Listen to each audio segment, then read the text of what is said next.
足並みを揃えてゆこうお互いを信じ合う5人の仲間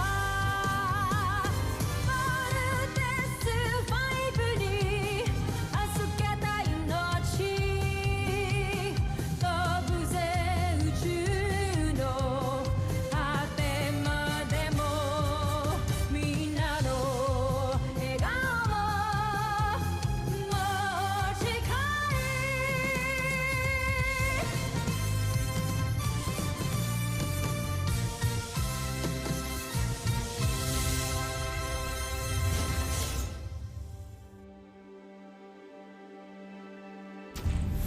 Ang nakaraan sa Voltes 5 Legacy.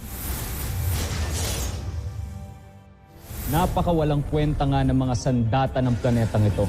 Voltes team, you are the last line of defense. Bakit parang natatalo na yata tayo? Huwag mo akong ipahiya, Zardos. Pinapakilala ko ang bago nating kampyon. Yan si Weizanger. Sige ba? Paslangin mo ang lahat ng umaatake sa atin. Steve, your mother's hurt. Kailangan tayo ni Mama. Bumalik na tayo sa camp. Kailangan natin mahanap yung Beast Fighter. I'm so sorry, Richard. I have to do this for my sons. Hindi ko sila pwede pabayaan. Mama nyo nagpapalipat ng fighter jet na yan. No! Let my sons go!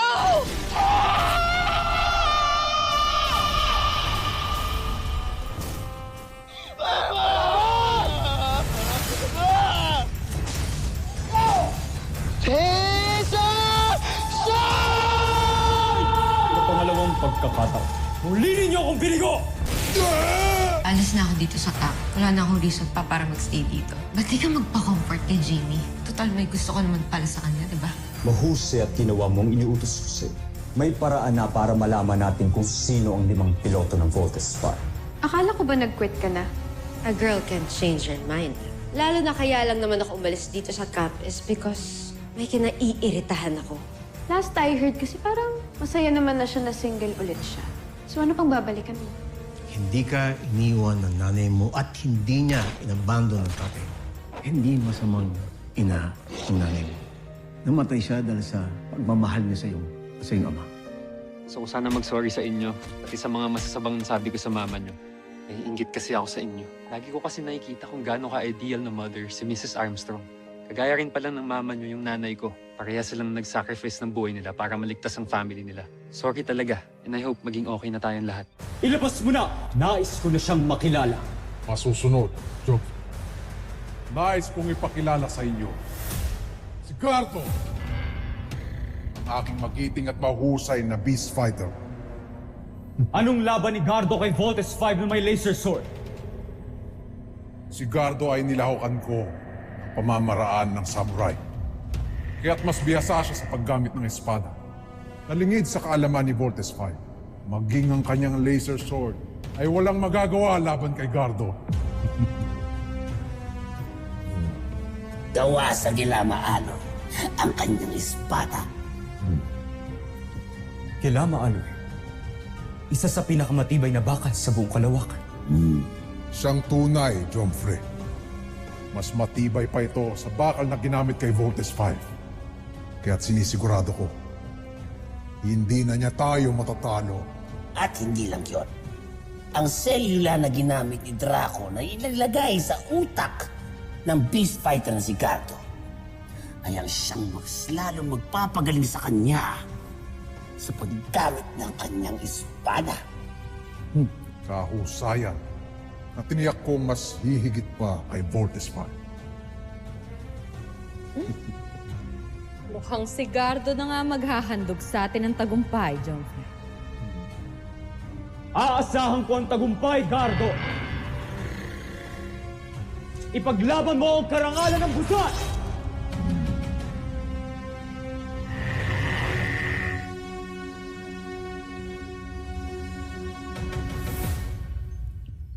Dr. Smith. Sorry, andito ka pala. Please join us.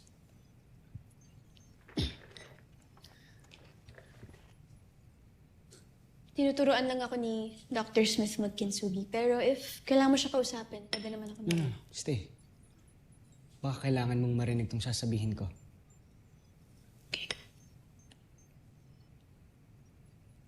Tungkol saan, Steve? Kay Mark po, Dr. Smith. Bigla siyang bumait sa amin. Nag-sorry siya, nakipag-ayos sa amin. Talaga? That's good news. Yeah. Dr. Smith, ano po ba talaga nangyari kay Mark? May sinasabi po siya about his mother. I'm sure one of these days, ikwento rin ni Mark sa niya.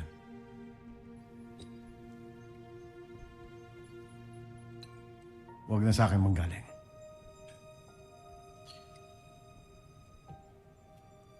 Si Mark, maraming lamat. Pero there's nothing or no one broken is beyond repair. Just like this ball. Kinsugi.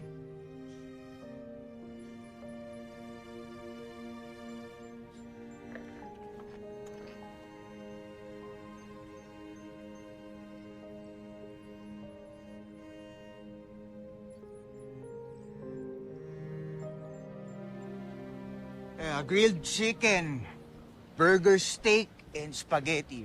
Okay naman na siguro yun, no?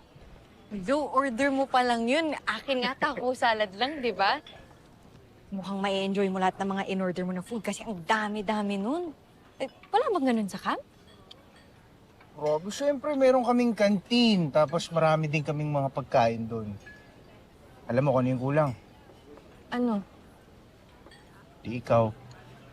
Ang galing-galing ng bola, ha? Alam mo, for sure, ikaw, ang dami-dami mo sigurong girl sa camp. Grabe, parang mas marami pa nga mga gadgets doon kaysa sa mga babae. Ha? Bakit? Ano bang itsura ng loob ng camp? Kasi alam mo, mula bata pa lang ako, pinangarap ko nang makita yung loob nun. Pero until now, hanggang labas lang ako ng camp. Alam mo, matutupad na yung pangarap ko na yan. Dadaling kita sa camp. Os, pwede ba ako dun? Oo naman.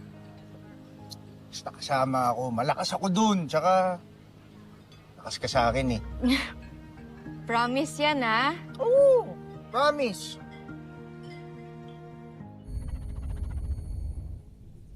Inihahanda ko na ang muling paglusob sa mga taga-Terra Air 2. Ibig mong sabihin, hindi nyo pa rin nasasakop ang planetang yan. Kancho Aita! Malapit na, kamahalan. Huwag kayo mainip.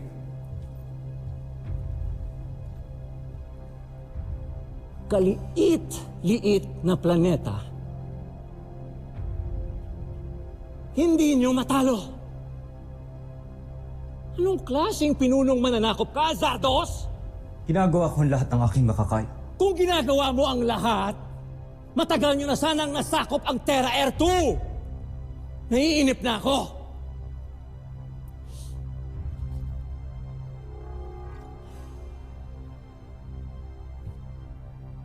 Kapag hindi mo ito magawa sa lalong madaling panahon, tatanggalin ko ang paghirang ko sa iyo bilang prinsipe ng Buzan. At isasama kita sa mga kauri mo, mga alipin kagaya ng ama mo!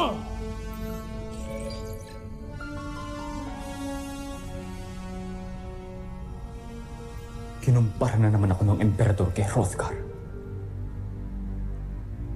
Ito na ang huling beses mangyayari. Pinapangako ko.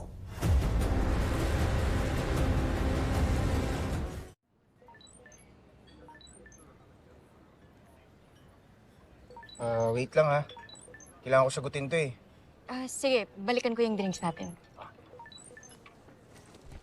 Hello, kuya. Oh. Malis ka na naman ang di nagpapaalam, ha? Nasaan ka? May kasama ako. Yung kinikwento ko sa'yo nung nakaraan. So, nakikipag-date ka pa ngayon? Tigbert, may training tayo. Huwag mong sayangin yung pagkamatay ni Mama, ha? Oo na, sige na. Just give me 2 hours, okay? What? Anong 2 hours? Bumalik ka na ngayon, ha? Hello? Masyadong malakas yung daming mga nag-scooter dito eh. Chappy ka, hello? Alam kong naririnig mo ako. Ngayon, kung hindi ka babalik, ire-report kita. I mean it. Okay, sige. Bye-bye. Uy, ready na yung drinks natin. Sino yun? Parang nagkainisan kayo ah. Hindi, wala yun. Kapatid ko yun. Ganun lang talaga kami mag-usap. Tsaka huwag mo naintindihin yun. Balik tayo. Sige.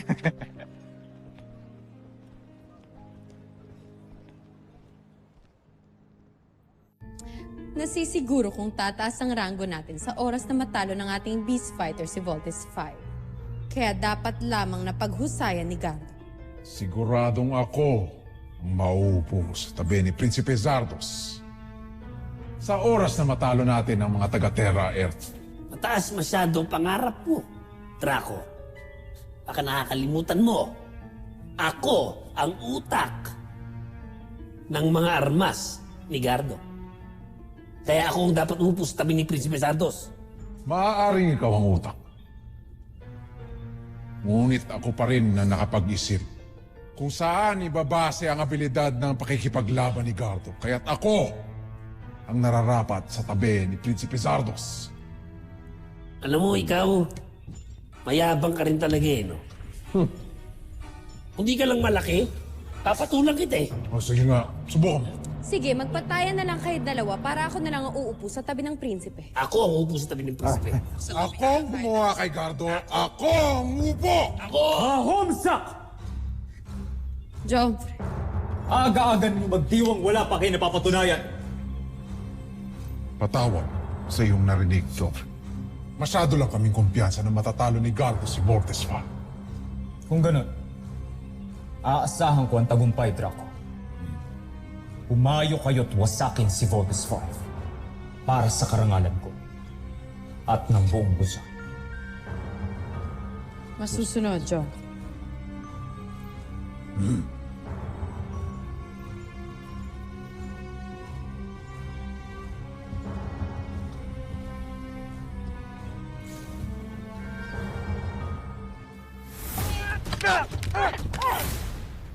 Parang naninibago ata ako sa'yo ngayon. Wala ka ba sa mood?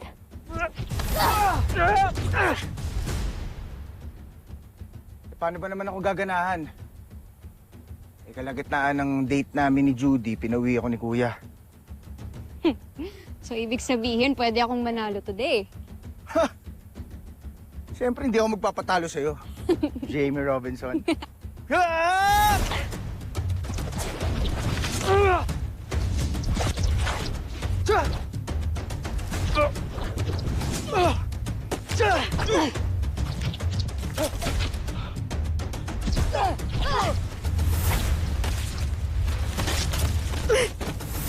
Jamie! Sorry! Bigla lang ako. Okay ka lang? Okay lang ako. Ang galing na na. Ano yun? Butterfly return. Butterfly return? After mawala ni Papa, pinatira ako ni Mama sa mga monks. At yung monk na teacher ko yung nagturo sa akin makipaglaban. Ang butterfly return ng isang technique na tinuro sa akin. It's interesting, ah. Ano? Turo mo sa akin? Hindi naman pwedeng hanggat di mo ko napapabagsak eh. Ganun, ah. Yun lang naman pala eh. Let's go!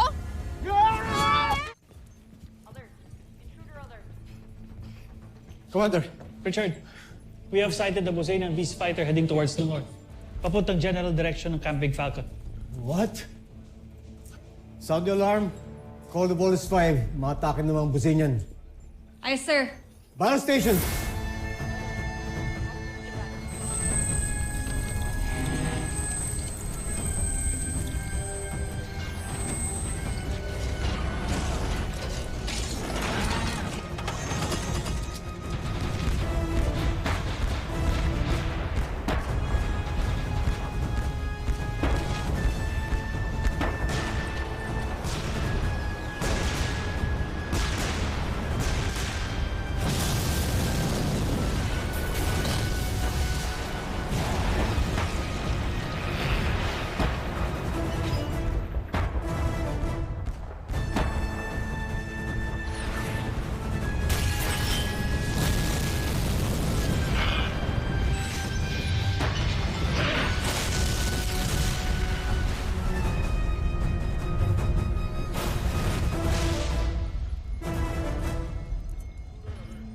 Di man lang nagasgasan. He's really tough. Yan ang beast fighter na makakalaban natin. Team, alam kong kayang-kaya niyo yan. And I believe in you. Talunin niyo yung beast fighter niyan para hindi na yan makapamsala. Go now. Yes, Dr. Smith. Team, let's take this beast fighter down. Let's go!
Unbelievable. Akala ko malakas na mga pinadala ng mga kalaban. Hindi pa pala. Tignan mo, parang naglalaroan lang tayo. The Busenes are back with a vengeance. Kinakabahan ako para sa Voltes team. Don't worry, Commander. Alam nila what to do. Just trust them.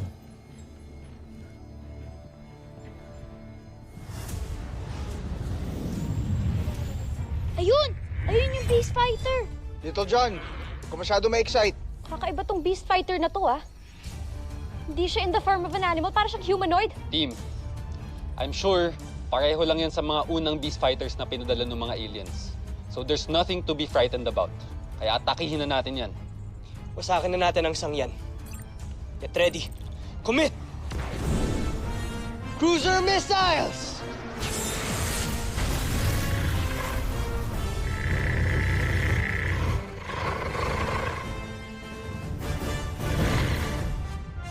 Aerial bomb!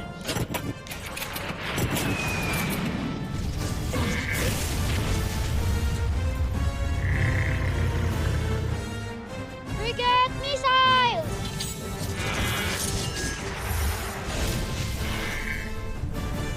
Lander cutter! Panzer knuckles! Love boomerang! Napakabilis niya. Ang hirap niyang tamaan. Ang angas ah. Kuya, nakapasa ang fighting style niya sa isang samurai warrior. Guys, kailangan natin mag-ingat. I agree, Big Bert. Pero kailangan natin tuloy ang laban na to. Roger!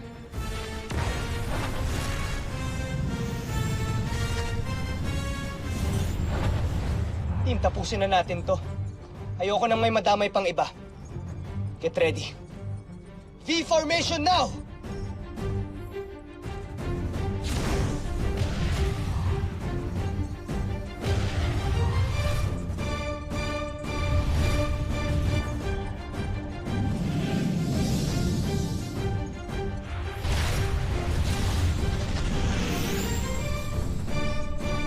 Let's vote team!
legacy.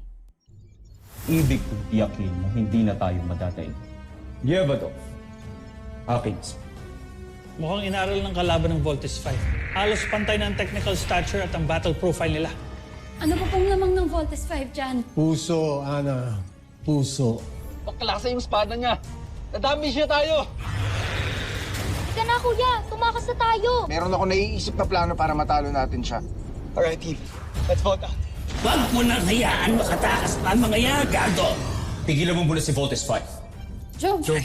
Gawin mo ang una kong plano. Atakihin ang kampo. Matatalo natin yung Beast Fighter na yan once gamitin natin yung laser sword. Pointless yung laser sword natin kung maka-counter-attack niya yun. So what do we do now? Ang kampo ang utak na nagpapatakbo kay Voltes 5. Ito ang dapat nating pinupuksan. Where's the location of Voltes 5? Kapag nilabas ng Beast Fighter, yung katana sword niya, may expose yung weakness niya. At kapag nangyari yun, gagamitin natin ang butterfly return technique, kuya.